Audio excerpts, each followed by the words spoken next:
Assalamualaikum warahmatullahi wabarakatuh. Halo semuanya, perkenalkan nama saya Erbe Liana Triana Putri. Saya dari Fakultas Tarbiyah, Program Studi Pendidikan Islam Anak Usia Dini, Sekolah Tinggi Agama Islam Miftahul Huda Subang. Untuk memenuhi tugas individu saya kali ini, saya akan mempresentasikan tentang negara dan kenegaraan. Negara dan kenegaraan punya kata dasar yang sama, yaitu negara. Teman-teman tahu apa itu negara? Negara adalah organisasi kekuasaan yang berdaulat dengan tata pemerintahan yang melaksanakan tata tertib atas orang-orang di daerah tertentu dan memiliki kekuasaan tertinggi yang sah dan ditaati oleh rakyatnya. Nah, sekarang kita masuk ke pembahasan bentuk negara dan bentuk kenegaraan. Bentuk negara adalah pengelompokan negara berdasarkan model penyatuan masyarakat dan hubungan antara pusat dan daerah. Berbeda dengan bentuk negara yang fokusnya pada rakyat, bentuk kenegaraan memiliki titik fokus pada sistem dan ideologi. Bentuk negara secara keseluruhan ada 3. Yang pertama, negara kesatuan. Kedua, negara serikat atau federasi atau federal. Yang ketiga adalah negara konfederasi. Sedangkan bentuk kenegaraan secara umum ada 6. Yang pertama ada koloni, yang kedua ada trustee, yang ketiga ada mandat, yang keempat ada protektorat, yang kelima dominion, dan yang keenam ada uni. Oke, yang pertama kita bahas adalah tentang bentuk negara. Bentuk negara yang pertama adalah negara kesatuan. Teman-teman tahu tidak negara kesatuan itu apa? Negara kesatuan itu adalah negara yang bersusun tunggal. Dari negara kesatuan adalah hanya punya satu pemerintahan pusat yang memegang seluruh kekuasaan. Nah, negara kesatuan ini dibagi lagi menjadi 2. Yang pertama, sentralisasi. Yang kedua, desentralisasi. Lalu, apa saja contoh negara kesatuan? Yang pertama adalah negara kita sendiri, yaitu Indonesia.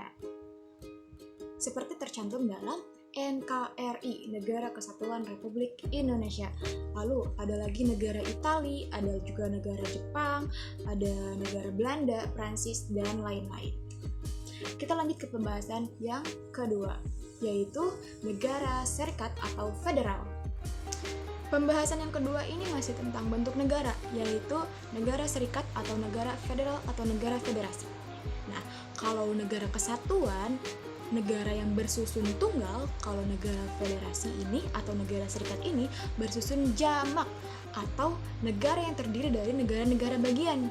Pemerintahannya dikenal dengan pemerintahan federal. Contoh negara federal diantaranya adalah Amerika Serikat, Malaysia, Jerman, Rusia, dan lain-lain. Kemudian bentuk negara yang ketiga yaitu konfederasi. Konfederasi atau juga dikenal sebagai persekutuan atau liga adalah persatuan kelompok atau negara berdaulat yang bersatu untuk tujuan aksi bersama.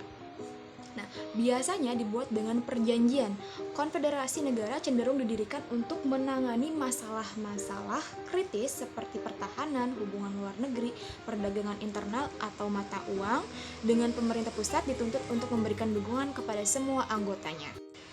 Contoh negara konfederasi yaitu Uni Eropa. Setelah kita tadi membahas tentang bentuk negara, kali ini kita membahas tentang bentuk kenegaraan. Bentuk kenegaraan ada 6. Yang pertama ada koloni, kemudian ada mandat, ada trustee, kemudian ada dominion, ada protektorat, dan ada uni. Bentuk kenegaraan yang pertama adalah koloni. Koloni adalah suatu negara yang menjadi jajahan negara lain. Contohnya adalah Indonesia sebelum 17 Agustus 1945 yang pada saat itu kita pernah di bawah jajahan Jepang dan juga Belanda. Kemudian yang kedua adalah trustee atau perwalian. Trustee atau perwalian adalah negara jajahan dari negara-negara yang kalah dalam Perang Dunia Kedua. Biasanya negara ini berada di bawah lindungan beberapa negara di bawah Dewan Perwalian atau PBB. Contoh dari trustee atau perwalian ini adalah Papua Nugini yang merupakan negara bekas jajahan Inggris berada di bawah naungan PBB sampai dengan tahun 1975. Kemudian yang ketiga ada mandat. Kalau trustee tadi adalah negara jajahan dari negara yang kalah dalam Perang Dunia Kedua, Kalau mandat ini negara yang sebelumnya merupakan jajahan dari negara-negara yang kalah perang dalam Perang Dunia Pertama. Negara ini berada di bawah perlindungan negara-negara yang menang perang dengan pengawasan Dewan Mandat LBB atau Liga Bangsa-Bangsa. Contohnya adalah Kamerun merupakan negara bekas jajahan Jerman menjadi mandat Prancis. Kemudian yang keempat ada Dominion. Dominion adalah negara yang sebelumnya adalah bekas jajahan negara Inggris. Negara ini kemudian merdeka dan berdaulat seraya mengakui Raja atau Ratu Inggris sebagai rajanya atau lambang persatuan. Dominion khusus dalam lingkungan kerajaan Inggris saja. Negara Dominion tergabung dalam The British Commonwealth of Nations atau negara-negara persemakmuran Inggris. Contoh negara Dominion diantaranya adalah seperti India, Selandia Baru, Australia, Malaysia, Afrika Selatan, dan Kanada. Kemudian bentuk negara yang kelima adalah protektorat.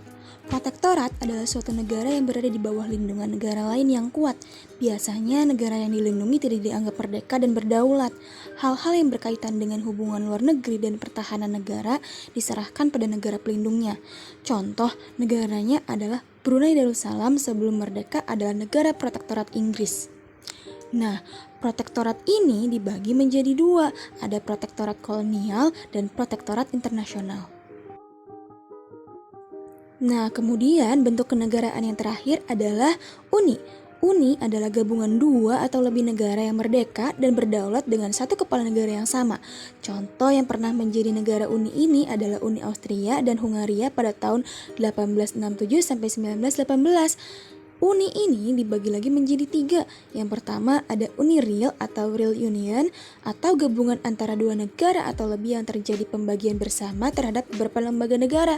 Kemudian Uni yang kedua ada Uni Personal atau Personal Union atau gabungan antara dua negara yang kebetulan mempunyai raja yang sama sebagai kepala negara. Nah, yang terakhir ada Uni Politik atau bisa disebut juga dengan Uni Legislatif. Masing-masing dari negara dapat bergabung dan menjadi urusan pemerintahan dan politik bersama. Gabungan negara yang diakui secara internasional sebagai kesatuan politik tunggal. Uni Real atau Real Union yaitu hubungan antara dua negara atau lebih yang terjadi pembagian bersama terhadap beberapa lembaga negara. Sekian presentasi dari saya, mohon maaf bila masih banyak kesalahan. Wabillahi taufiq wal hidayah. Assalamualaikum warahmatullahi wabarakatuh.